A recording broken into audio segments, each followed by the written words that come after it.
नमस्कार दोस्तों, आपका स्वागत है अपनी यूट्यूब चैनल पीएफपी में। आज हम एमटार टेक्नोलॉजीज के बारे में चर्चा करने वाले हैं। कंपनी मैन्युफैक्चरिंग के बिजनेस में है, हैवी मशीनरी मैन्युफैक्चर करती है, स्पेसक्राफ्ट एयरक्राफ्ट के लिए कंपोनेंट्स पार्ट्स मैन्युफैक्चर करने का काम करती है और रिसेंटली स्टॉक में अच्छी खासी गिरावट हुई है। स्टॉक अपने ऑल टाइम हाई से 25% नीचे चल रहा है। तो ऐसे सिचुएशन में एज ए रिटेल इन्वेस्टर में क्या करना चाहिए, क्या कोई बाइंग अपॉर्चुनिटी छुपी हुई है, इसके बारे में आज हम चर्चा करने वाले हैं।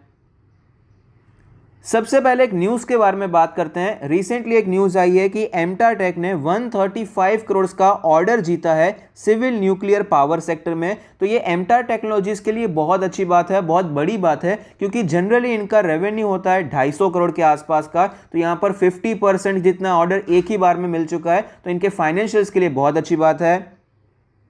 अब फंडामेंटल्स के बारे में बात करते हैं। कंपनी अलग अलग वर्टिकल्स में काम करती है। क्लीन एनर्जी 50.6%, डिफेंस और स्पेस 22%, न्यूक्लियर 25.7%, अदर्स है 1.8%।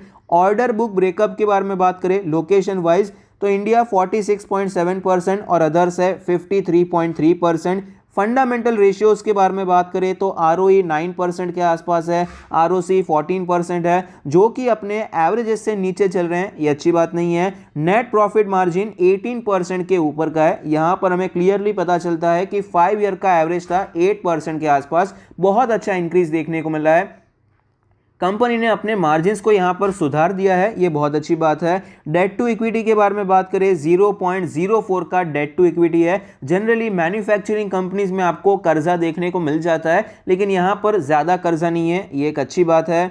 फाइनेंशियल ट्रेंड के बारे में बात करें तो आप देख पाएंगे कंटिन्यूअसली रेवेन्यू में ग्रोथ देखने को मिली है। ईयर ऑन ईयर बेसिस पे 24-25% के हिसाब से रेवेन्यू ग्रो हो रहा है। प्रॉफिटेबिलिटी के बारे में बात करें तो यहाँ पर मार्जिन्स में खास करके इंप्रूवमेंट हुआ, तो ये 5 करोड़ का प्रॉफिट आपको 39 करोड़ का होता हुआ नजर आया और ओवरऑल यहाँ पर भी हमें एक डिसेंट इंक्रीज नजर आता है। शेयर होल्डिंग पैटर्न के बारे में बात करें, टोटल प्रमोटर होल्डिंग है 50.25%, जिसमें से कुछ प्लेज नहीं है। Mutual fund 22.75%, other DII 1%, FII 2.9%, retail and other category में 23% की हिस्सेदारी है, जिसमें से रिटेल इन्वेस्टर 10 से 12% के आसपास के दिखाई पड़ते हैं। एनालिस्ट के रेटिंग के बारे में बात करें तो 3 ही एनालिस्ट ने स्टॉक को कवर किया है, जिसमें से 100% का मानना है कि यहां पर खरीदारी करनी चाहिए।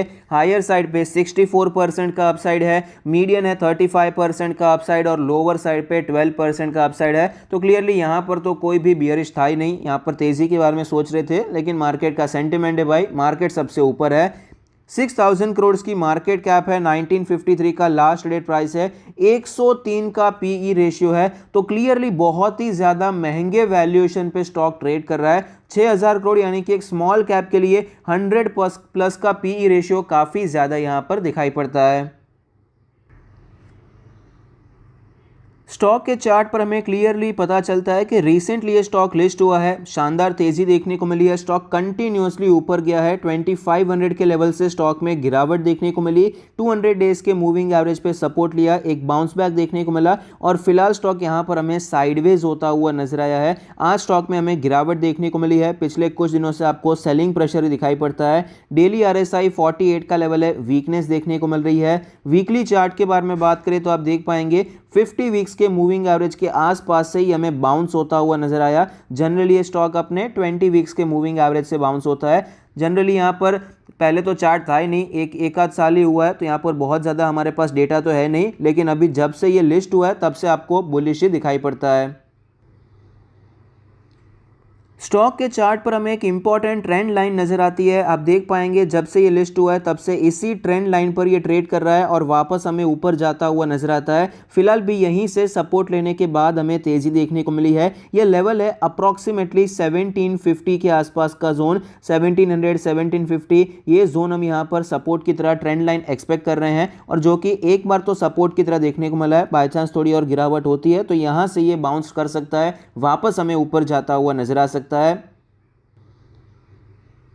ट्रेंड लाइन तो हमने देख ली है। यहाँ पर एक और इम्पॉर्टेंट चीज़ मैं आपके साथ शेयर करना चाहूँगा। स्टॉक के चार्ट पर हमें क्लियरली पता चलता है कि ये स्टॉक एक एक करके शिफ्ट होता हुआ नजर आता है, ब्रेकआउट होता है, स्टॉक अपनी रेंज को शिफ्ट कर देता है। अब देख पाएंगे पहले ये 1180 के नीचे ट्रेड कर रहा था, ब्रेकआउट हुआ तो ये रेंज हो गया, जैसे ही एक और ब्रेकआउट देखने को मिला इतनी रेंज हो गई, फिर से ब्रेकआउट हुआ, यहाँ पर सपोर्ट लेकर ये ऊपर गया तो यहाँ पर आपको ये रेंज देखने को मिली, वापस ये नीचे आया तो ये रेंज में अभी फिलहाल ये ट्रेड कर रहा है। ये रेंज है 1750 से करके 2100 का रेंज है, 1750 2100। जब तक ये स्टॉक इसी रेंज में ट्रेड कर रहा है तब तक कोई बड़ा मोमेंटम यहाँ पर हमें देखने को नहीं मिल सकता है, तब तक स्टॉक इसी रेंज में आपको लंबे समय तक भी ट्रेड करता हुआ नजर आ सकता है। तो जो यहाँ पर ट्रेड करना चाहते हैं, पोजिशनल ट्रेडिंग के लिए खरीदना चाहते हैं, तो यहाँ पर लोअर साइड पे मिले तो हम खरीदने के बारे में सोच सकते हैं 1750 के आसपास, तो हमारा रिस्क रिवॉर्ड रेशियो भी अच्छा हो जाएगा। और अगर हम शॉर्ट टर्म के बारे में बात करें तो जब तक ये ऊपर का रेंज तोड़ नहीं देता है तब तक यहाँ पर हमें एंटर नहीं होना है। लॉन्ग टर्म के बारे में बात करें तो यहाँ पर मेरे हिसाब से वैल्यूएशन मुझे ज़्यादा नजर आता है, खरीदना है तो बेटर वैल्यूएशन पे हम खरीद सकते हैं या फिर स्टॉप लॉस लगाकर खरीद सकते हैं। स्टॉप लॉस कौन सा लगाना चाहिए? 1750 का सपोर्ट है, यहाँ पर जो लो बना था वो तो थोड़ा और नीचे चला गया था, 1700 के भी नीचे जाता हुआ नजर आया था, तो इसके नीचे हम स्टॉप लॉस सेट करने के बारे में सोच सकते हैं। अप्रॉक्सीमेटली 1645 1640 का स्टॉप लॉस हम यहाँ पर लेने के बारे में सोच सकते हैं। तो करंट मार्केट प्राइस तो काफ़ी ज़्यादा दूर है, तो जितना ये जल्दी नज़दीक आ जाएगा, इसके आसपास मिलता है, ये प्राइस के अराउंड मिलता है, तो हमारा रिस्क एंड रिवॉर्ड रेशियो काफ़ी ज़्यादा बेहतरीन हो जाएगा।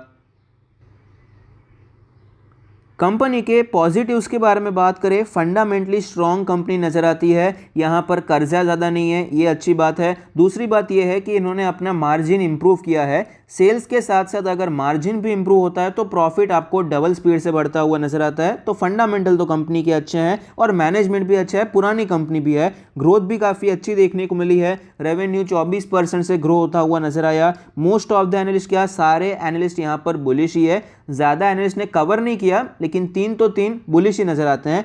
FII DII का स्टेक भी हमें इंक्रीज होता हुआ नजर आया, FII ने अपना स्टेक बढ़ाया है। और DII के बारे में बात करें तो एक्चुअली यहाँ पर मिक्स है, म्यूचुअल फंड कंटिन्यूसली कम करते जा रहे हैं, लेकिन जो अदर DIIs में मेनली जो इंश्योरेंस कंपनी होती है वो कंटिन्यूसली बढ़ाते जा रहे हैं। तो पिछले 4-5 क्वार्टर में म्यूचुअल फंड ने 5% की हिस्सेदारी कम कर दी है और अदर DII जहाँ पर इंश्योरेंस कंपनीज आती है वहाँ पर 5% बढ़ती हुई नजर आती है। तो कोई सिग्निफिकेंट इंक्रीज तो पर से हमें देखने को नहीं मिलता।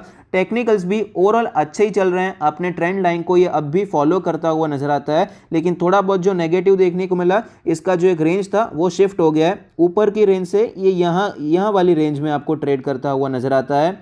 नेगेटिव्स के बारे में बात करें तो मेरे हिसाब से सबसे बड़ा नेगेटिव है प्रीमियम वैल्यूएशन। वैल्यूएशन बहुत महंगा है, स्मॉल कैप के लिए 100 से ज़्यादा का पी रेशियो मेरे हिसाब से सस्टेनेबल नहीं है। डिपेंडेंसी ऑन गवर्नमेंट, यहाँ पर जितना भी इनका बिजनेस आता है ये कोई बिजनेस टू कंज्यूमर वाला नहीं है, हर गली पे हमें इनके ये सामान नहीं बिकने वाले हैं, ये बिजनेस टू बिजनेस वाला बिजनेस हो जाता है। तो ऐसे टाइम पे इनका जो मेन कस्टमर है वो भी गवर्नमेंट हो जाता है, तो गवर्नमेंट डिपेंडेंसी काफ़ी ज़्यादा है। अगर कुछ प्रोजेक्ट्स रिजेक्ट हो गए, कुछ करना नहीं है, तो यहाँ पर बिजनेसेस आपको कम होते हुए नजर आ सकते हैं, ज़्यादा चॉइसेस नहीं होती है इन कंपनीज के पास। ये मेरे हिसाब से 2 बड़े नेगेटिव्स हमें दिखाई पड़ते हैं। तो ऐसी सिचुएशन में करना क्या चाहिए? शॉर्ट टर्म के लिए तो वीक है, अवॉइड करना चाहिए। मिड टर्म के लिए खरीद सकते हैं, लेकिन कहां पर 1750 के जितना नज़दीक मिलता है उतना अच्छा है। 1800 मिला अच्छा है, 1850 मिला, अभी 1950 चल रहा है, अभी रिस्क रिवॉर्ड रेशियो अच्छा नहीं है। जितना ये 1750 के करीब आएगा तो रिस्क रिवॉर्ड रेशियो हमारा बेहतर हो जाएगा। लॉन्ग टर्म के बारे में बात करें तो खरीदारी बेटर वैल्यूएशन पर करेंगे तो ज़्यादा बेहतर रहेगा, लेकिन नेगेटिव उसको ध्यान में रख के करना है। वैल्यूएशन तो बेटर करेंगे, लेकिन जो गवर्नमेंट पे डिपेंडेंसी है वो बेटर वैल्यूएशन आ जाएंगे, फिर भी वो तो रहने ही वाली है। तो अगर आप उससे ओके हैं तो आप यहाँ पर इन्वेस्टमेंट करने के बारे में सोच सकते हैं। आई होप आपको ये वीडियो पसंद आता है। Thank you, stay happy, happy investing.